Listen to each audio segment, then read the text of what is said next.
देखिए अगला टॉपिक है लॉरेंज बल के आधार पर फैराडे के नियम की व्याख्या। आपको फैराडे के नियम पर बताए गए थे। विद्युत चुंबकीय प्रेरण घटना की खोज फैराडे ने किया था और बहुत ही महत्वपूर्ण घटना है ये। और इस घटना के परिणाम स्वरूप ये जानकारी हुई सबको कि यदि चुंबकीय फ्लक्स में परिवर्तन कर दिया जाए, चुंबकीय फ्लक्स में परिवर्तन तीन विधियों से हो सकता है। एक तो विद्युत चुंबकीय क्षेत्र जो है उसके मान को परिवर्तित करके, या प्लेटों के क्षेत्रफल को जो कि उस चुंबकीय क्षेत्र में स्थित है उसको घटा बढ़ा करके। कहने का मतलब कि प्लेटों का क्षेत्रफल चुंबकीय क्षेत्र में कभी ज्यादा स्थित हो कभी कम स्थित हो, तो आप बारी बारी से प्रवेश कराकर निकाल सकते हैं, तो ऐसा हो सकता है। या तीसरी कंडीशन जिसका बहुत फेमिलियर प्रयोग होता है कि बार बार चुंबकीय क्षेत्र बदलना थोड़ा सा मुश्किल होता है, अगर हम किसी तल को या किसी कुंडली को चुंबकीय क्षेत्र में रोटेट करा दें, घुमा दें, तो थीटा का मान हर क्षण परिवर्तित होगा, क्योंकि फाई फ्लक्स का मान होता है बी ए कास थीटा। तो थीटा के मान में परिवर्तन होने से कास थीटा का मान भी परिवर्तित होगा और उस अवस्था में चुंबकीय फ्लक्स हमारा परिवर्तित हो जाएगा। और यही फैराडे ने बताया कि चुंबकीय फ्लक्स में परिवर्तन अगर होगा तो उस समय एक प्रेरित धारा उत्पन्न हो जाएगी। फ्लक्स परिवर्तन तेज गति में होगा, अर्थात फ्लक्स में बढ़ोतरी या कमी तेज गति में होगी। कम समय में ज्यादा फ्लक्स परिवर्तन होगा तो प्रेरित धारा का मान ज्यादा उत्पन्न होगा, क्योंकि उस समय प्रेरित विद्युत वाहक बल ज्यादा उत्पन्न होगा। तो ऐसा उन्होंने बताया।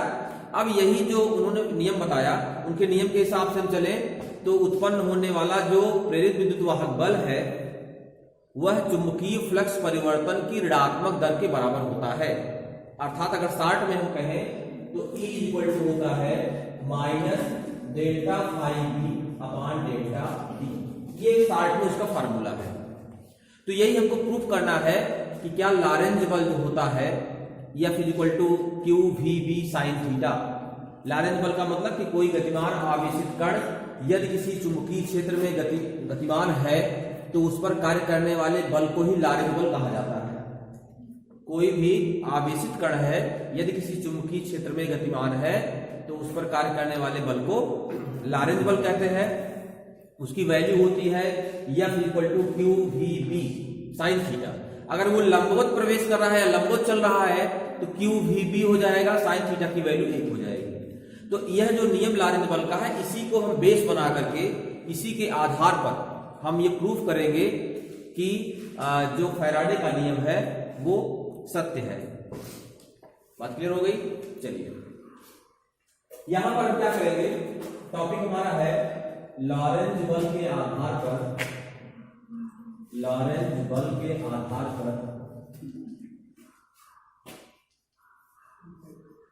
आधार पर विद्युत चुंबकीय प्रेरण की व्याख्या।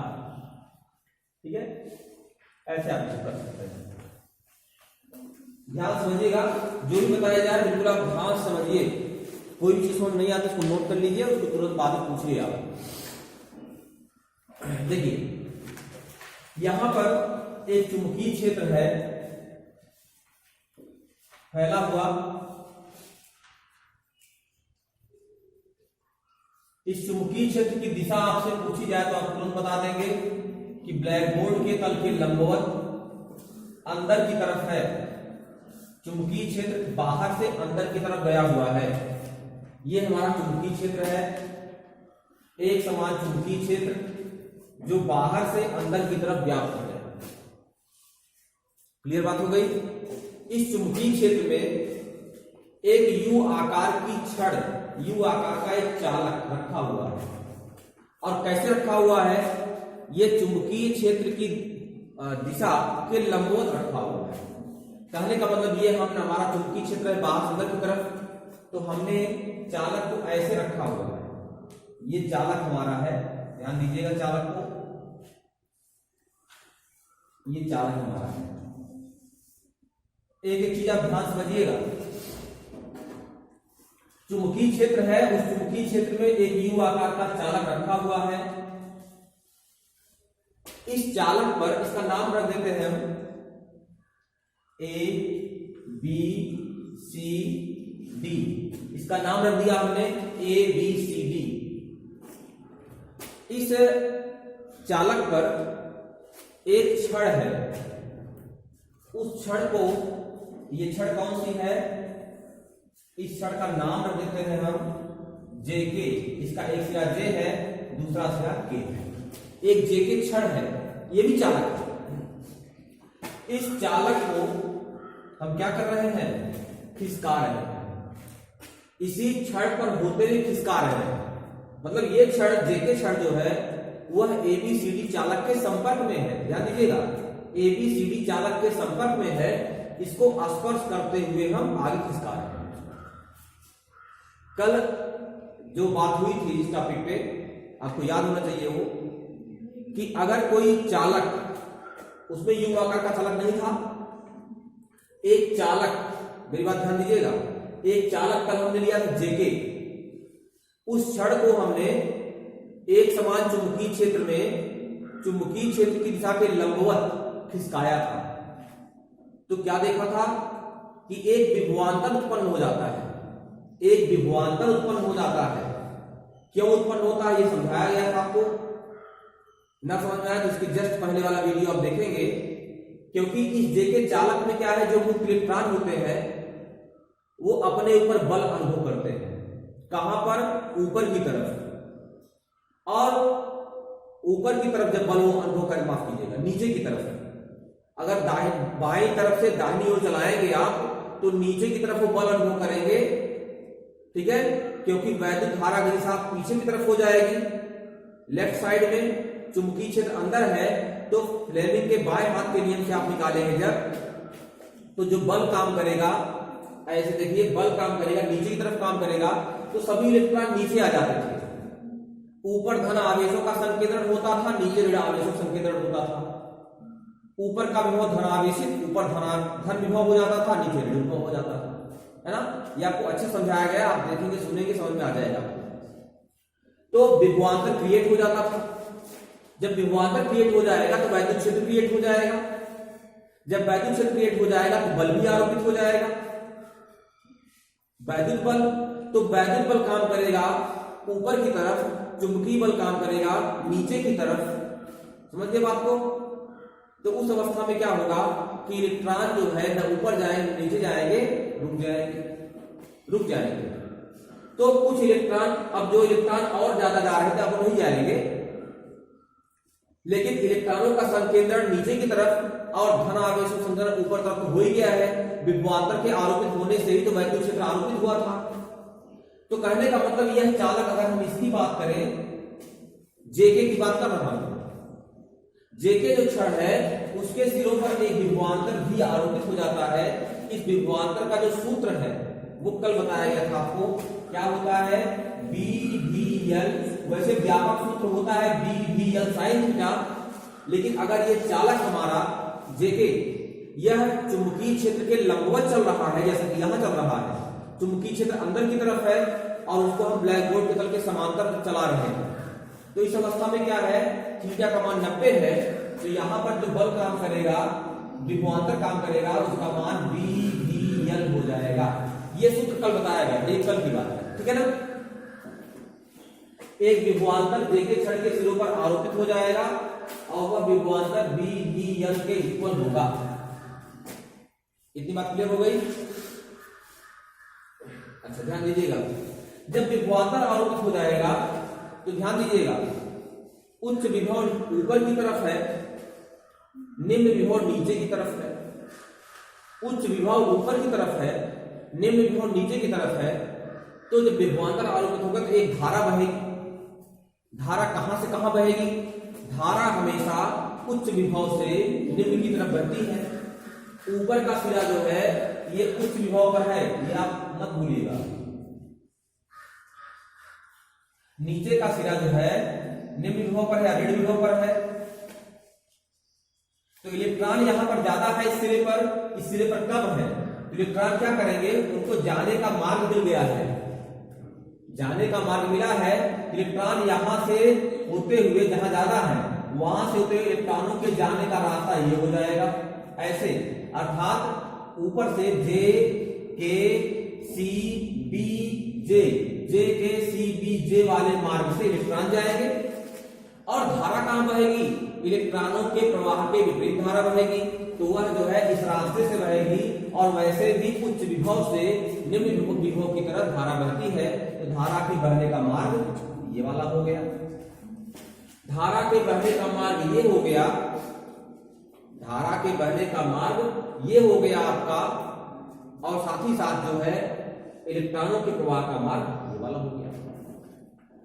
अब जब इस पूरे चालक में धारा बहनी प्रारंभ हो गई, समझ रहे बात को, इस पूरे चालक में धारा कैसे बढ़ रही है, ध्यान दीजिएगा, ये धारा की दिशा है, ये जो हमने एरो बना दिया ये धारा दिशा है, धारा ऊपर साइड में, नीचे इस साइड में, ये धारा की मार्ग है। इसका मतलब यह जो हमारा चालक है, जेके चालक है, इस चालक में धारा का प्रवाह हो रहा है। अगर चालक में धारा प्रवाह हो रहा है और ये चुंबकीय क्षेत्र में तो ऑलरेडी रखा हुआ है, तो किसी चुंबकीय क्षेत्र में स्थित धारावाही चालक पर बल काम करता है। चुंबकीय क्षेत्र में स्थित धारावाही चालक पर बल काम करता है, याद होगा आपको, F = I/L/V sin थीटा। किसी चुंबकीय क्षेत्र में स्थित धारावाही चालक पर बल काम करता है, ठीक है, I/L/V sin थीटा। लॉरेंज बल तो QV sin थीटा होता है, उसमें आवेश गतिमान होता है। अगर धारा बह रही चालक में और वो स्थिर है तो क्या होगा, I/L/V sin थीटा होता है, ठीक है। लंबवत गति है तो थीटा का मान 90 हो जाएगा, तो I/L/V तो काम ही करेगा, ठीक है। तो कहने का मतलब जब ये धारावाही चालक हो गया, अब ये धारावाही चालक हो गया, भले ही क्षीण धारा है लेकिन कुछ धारा तो बहेगी, इस चालक में धारा का प्रवाह होगा। अब ये धारावाही चालक बन गया हमारा, और धारावाही चालक इस चुंबकीय क्षेत्र में स्थित है, तो चुंबकीय क्षेत्र में स्थित धारावाही चालक पर बल काम करता है। उस बल की दिशा कैसे ज्ञात करेंगे हम, फ्लेमिंग के बाएं हाथ के नियम से। ये चुंबकीय तर्जनी चुंबकीय क्षेत्र की दिशा को व्यक्त करती है, और जो मध्यमा है धारा दिशा को व्यक्त करती है, तो अंगूठा चालक पर लगने वाले बल की दिशा को बताता है, ठीक है।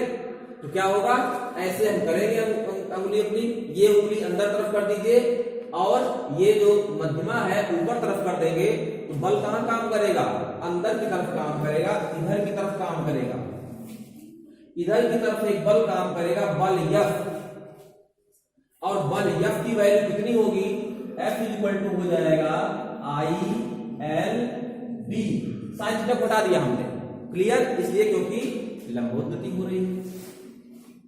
I/L/V पर बल यहां काम करेगा, तो क्या करेगा कि ये छड़ को अंदर खींचेगा, छड़ को अंदर खींचेगा। ये जब धारा बहेगी, धारावाही चालक पर बल काम करेगा, और उस बल की दिशा कहां होगी, अंदर की तरफ, तो चालक पर बल अंदर काम करेगा तो अंदर खींचेगा। लेकिन हम इसको आगे बढ़ा रहे हैं, इसका मतलब कि अगर आप इसको डिस्प्लेस करेंगे, कहां ले जाएंगे, सामने, उसको अगर हम जे के पोजीशन से नई पोजीशन, ध्यान दीजिएगा, नई पोजीशन जे डैश के डैश में ले जाना चाहते हैं, अर्थात हम इसको डेल्टा x दूरी विस्थापित करना चाहते हैं, हम इसको डेल्टा x दूरी विस्थापित करना चाहते हैं, तो क्या करना पड़ेगा, वो कार्य करना पड़ेगा, क्योंकि जब ये अंदर खींच रहा है तो उसके बराबर और विपरीत दिशा में बल लगाना पड़ेगा और विस्थापन देना पड़ेगा, और बल गुणे विस्थापन को ही तो कार्य करते हैं, अर्थात हमको कार्य करना पड़ेगा। कितना कार्य करना पड़ेगा वो देखना है। तो किया गया कार्य अगर निकाले हम, तो कार्य बराबर होता है बल गुणे विस्थापन, बल गुणे विस्थापन, ये कार्य होता है। कितना बल लगाना पड़ेगा, बल जो है I/L/V के बराबर बल लगाना पड़ेगा, लेकिन दिशा किधर लगानी पड़ेगी, इधर लगाना पड़ेगा। तो I/L/V के बराबर बल और दिशा विपरीत इसके, अर्थात -I/L/V, माइनस ILB के बराबर बल लगाना पड़ेगा, इसके बराबर और विपरीत दिशा में बल लगाना पड़ेगा हमको, तब जाकर के उसको हम विस्तृत कर पाएंगे। दूरी क्या लेनी पड़ेगी? दूरी लेनी पड़ेगी डेल्टा x, ये हमको विस्थापन करना पड़ेगा, ठीक है ना, इसको हमको विस्थापन देना पड़ेगा, तब जाकर के ये हो पाएगा, ठीक है ना। इधर से क्लियर हो गया होगा आपको। या W बराबर हो जाएगा, ध्यान दीजिएगा, दूरी बराबर होता है चाल गुणे समय। मान लीजिए इस चालक को हमने डेल्टा x दूरी विस्थापित किया, विस्थापित करने में जो वेग है चालक का वेग, ठीक है, वो क्या है? v है। मान लीजिए चालक जो है वह v वेग से गतिमान है,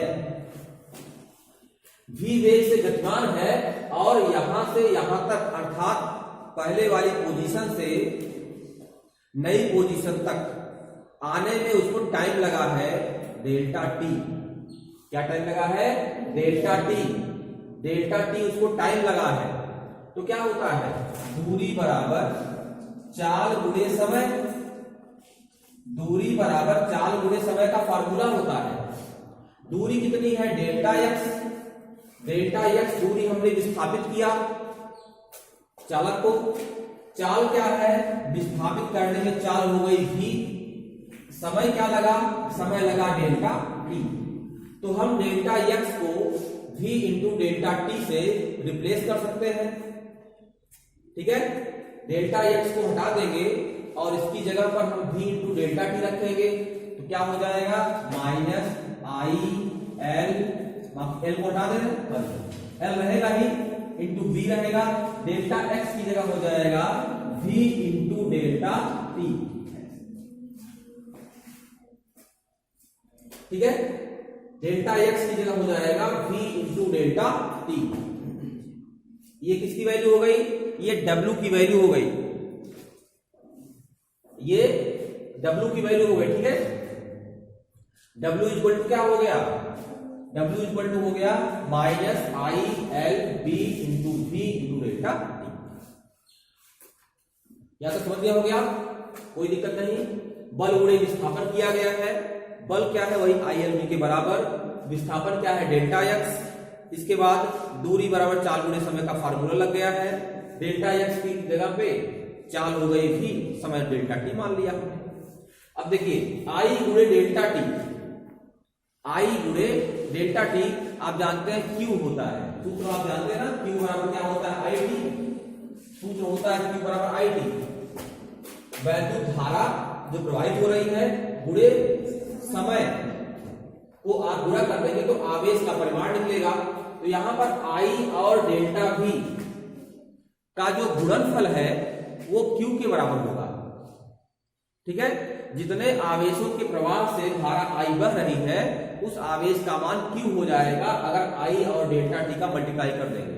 तो हम क्या करेंगे? अगले स्टेप में B को लिखेंगे ऐसे, V लिखेंगे ऐसे, L लिखेंगे ऐसे ही, और I में डेल्टा टी को हम क्या कर देंगे? Q कर देंगे, माइनस यहां रहेगा ही। W बराबर हो जाएगा BVLQ, W बराबर हो जाएगा BVLQ, ठीक है। इतना ठीक है, यहां तक कोई दिक्कत नहीं ना। इसको आप क्या करेंगे? अब इसको एक काम और कीजिए, W इक्वल टू हो गया माइनस BVLQ, ठीक है। अब Q से इसको डिवाइड कर दे रहे हैं, ये किया गया कार्य है, और बटे Q को डिवाइड कर देंगे तो W बटे Q हो गया। W बटे Q इक्वल टू हो जाएगा माइनस BVL, कितना हो गया?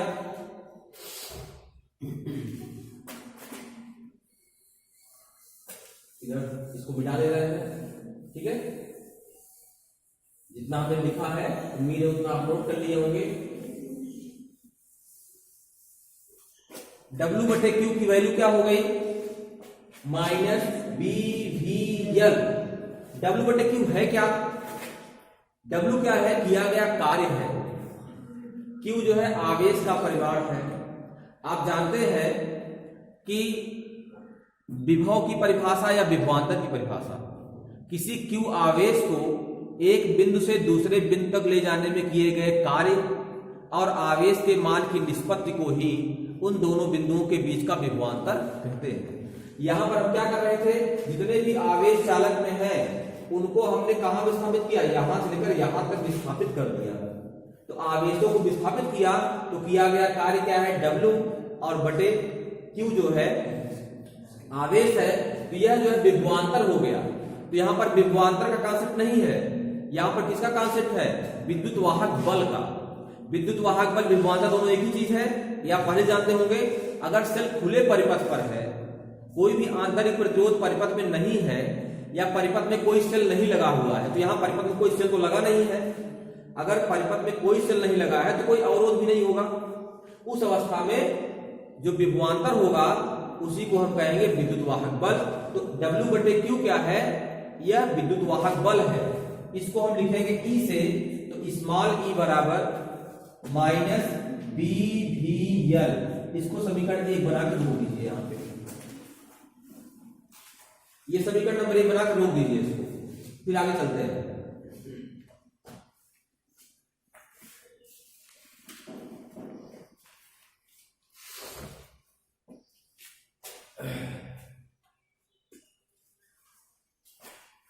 यहां आपको ध्यान होगा बस W इक्वल टू क्या, बल गुणे विस्थापन किया है, दूरी बराबर है 4 गुणे समय कर दिया है, Q इक्वल टू IT कर दिया गया है, Q से डिवाइड कर दिया गया है, W बटे Q को E लिख दिया गया, बस इतना किया गया है। अब देखिए यहां पे जरा, ये तो उत्पन्न होने वाला विद्युत वाहक बल है, कब, जबकि हमने उसको यहां से यहां तक चलाया है। अब क्या ये उत्पन्न होने वाला विद्युत वाहक बल फ्लक्स परिवर्तन की दर के बराबर है, ये चेक करना आपको है। अगर बराबर है तो फैराडे का नियम सिद्ध हो गया है। अब फ्लक्स परिवर्तन की दर कितनी है ये देखना पड़ेगा, ठीक है। हम इसको यहां से यहां तक ले गए, चालक जेके हमारा है, जेके पर ध्यान लगाए थोड़ा सा, चालक जेके हमारा है, हमने जेके को जे डैश के डैश तक डिस्प्लेस कर दिया, तो हमने फ्लक्स में परिवर्तन कर दिया। फ्लक्स परिवर्तन की दर कितनी है ये निकालना है। फ्लक्स परिवर्तन कैसे निकालेंगे हम, delta phi upon delta T हमको निकालना है, ठीक है। Delta phi upon delta T की वैल्यू हो जाएगी, डेल्टा फाई का मतलब क्या हो गया, फ्लक्स परिवर्तन, फाई इक्वल टू होता है BA, ठीक है ना। तो यहां पर B तो परिवर्तित नहीं हो रहा है, यहां पर क्षेत्रफल में जो परिवर्तन हो रहा है वही क्षेत्रफल में परिवर्तन अगर हम जान ले कितना हो रहा है और उसी से B में गुणा कर दें तो फ्लक्स परिवर्तन आ जाएगा। फाई इक्वल टू BA होता है, माना पहले क्षेत्रफल है A1, बाद में हो गया A2, तो पहले फ्लक्स हो जाएगा फाई बराबर B इंटू A2 पहले बाद में, और पहले तो फाई बराबर B इंटू A1, तो घटाएंगे तो फाई 2 माइनस फाई 1 बराबर B into A2 minus B into A1, अर्थात B कॉमन लेंगे, A2 माइनस A1 अर्थात B इंटू डेल्टा A। तो क्षेत्रफल में परिवर्तन कितना हुआ वो चेक कर ले हम, और उसी में चुंबकीय क्षेत्र से गुणा कर दें, ये हो जाएगा, और बटे डेल्टा T, यही हमारा फ्लक्स परिवर्तन की दर हो गई। ये निकालना हमको और देखना है क्या ये इसके इक्वल है। चलिए, delta phi upon delta T is equal to क्या हो जाएगा, B इंटू क्षेत्रफल में कितना परिवर्तन हुआ, ध्यान दीजिएगा मेरी बात। देखो पहले जे के क्षण यहां पे थी तो क्षेत्रफल इतना कवर हो रहा था, ये जे बी सी के, बाद में ये पोजीशन यहां चली गई तो जे डैश बी सी के डैश इतना क्षेत्रफल कवर हो गया। तो क्षेत्रफल में कितना परिवर्तन हो गया, यही इतना परिवर्तन हुआ, कितना, जे डैश के, यही इतना परिवर्तन हुआ। यही एरिया हम निकाल लें तो क्षेत्रफल परिवर्तन मिल जाएगा हमको, क्योंकि चालक पहले यहां पे था, हमने विस्थापित करके यहां कर दिया। तो क्षेत्रफल में कितना परिवर्तन हुआ है ये निकालना है, तो यह एरिया निकाल लेंगे। यह एरिया कैसे निकलेगी, ये आयताकार है, यह एक आयत ही तो है, तो आयत का क्षेत्रफल क्या होता है, लंबाई गुणे चौड़ाई। चालक की लंबाई हमने यल पहले से ही माना है, तो यल हो जाएगा, चौड़ाई क्या है, डेल्टा एक्स, चौड़ाई डेल्टा एक्स है ना, ये डेल्टा एक्स चौड़ाई है और ये हमारी लंबाई है, तो लंबाई गुणे चौड़ाई हो गया, ठीक है ना। तो B into L into delta X upon delta T हो जाएगा। ये हो जाएगा delta phi upon delta T बराबर क्या हो जाएगा, B इंटू यल इंटू दूरी बटे समय, इसी को चाल कहते हैं, है ना। डेल्टा एक्स दूरी है, डेल्टा टी टाइम में तय करता है, दूरी बटे चाल कर देंगे, यही समय है। B इंटू यल इंटू भी, अर्थात इसको हम क्रम से लिख लें तो B V यल। बात क्लियर हुई। तो delta phi upon delta T बराबर हो जाएगा B V यल। और समीकरण नंबर 1 की बात करते हैं तो E की वैल्यू माइनस B V यल है, माइनस को उठा के इधर कर दीजिए तो B V यल की वैल्यू माइनस E हो जाएगी। तो B V यल की जगह पे यहां लिखेंगे माइनस E, इस माइनस चिन्ह को उठा के यहां कर दीजिए, E इक्वल टू हो जाएगा माइनस डेल्टा फाई, यहां भी लगा सकते हैं, चुंबकीय क्षेत्र भी लगा दीजिए, स्पष्ट हो जाएगा चुंबकीय फ्लक्स के लिए है, बटे डेल्टा टी, ठीक है ना। यही फैराडे का नियम है, E equal to minus delta phi B upon delta T, ये फैराडे का नियम है। तो हम लॉरेंत्ज बल के आधार पर फैराडे के नियम को एक्सप्लेन कर सकते हैं, और ये आप एक बार दो बार, है ना, बुक से पढ़ करके और जो हमने यहाँ समझाया है प्रैक्टिस कर लेंगे तो याद हो जाएगा। दो ही चीज करना है, विद्युत वाहक बल कितना उत्पन्न हुआ, ये कैसे निकलेगा, ये गए कार्य से निकलेगा। कार्य बराबर होता है बल गुणे विस्थापन, वहां विस्थापन को दूरी बराबर चाल गुणे समय से आप रिप्लेस कर दीजिएगा। और जब आप विद्युत वाहक बल निकाल लेंगे तो फ्लक्स परिवर्तन के लिए फाई बराबर बी इंटू डेल्टा ए से आप निकाल लेंगे बड़े डेल्टा टी से, तो यहां से आपको फ्लक्स परिवर्तन की दर मिल जाएगी, दोनों बाद में सेम आ जाएंगे। तो यही विद्युत चुंबकीय प्रेरण संबंधी फैराडे का नियम है, ठीक है। तो हम कह सकते हैं कि लॉरेंत्ज बल के आधार पर भी इसकी उत्पत्ति की जा सकती है, और ये दिखाता है कि लॉरेंत्ज बल का जो कॉन्सेप्ट है वो भी सत्य है, और लॉरेंत्ज बल इसको प्रूफ करता है, तो फैराडे का नियम भी सत्य है, ठीक है। और अब इसके बाद आपको दो घटनाएं बहुत महत्वपूर्ण है जो बताई जाएंगी, स्वप्रेरण, जिसको हम कहते हैं सेल्फ इंडक्शन, और दूसरा है अन्योन्य प्रेरण या म्यूचुअल इंडक्शन। ये दो मुख्य घटनाएं हैं, ये आपको बताई जाएंगी।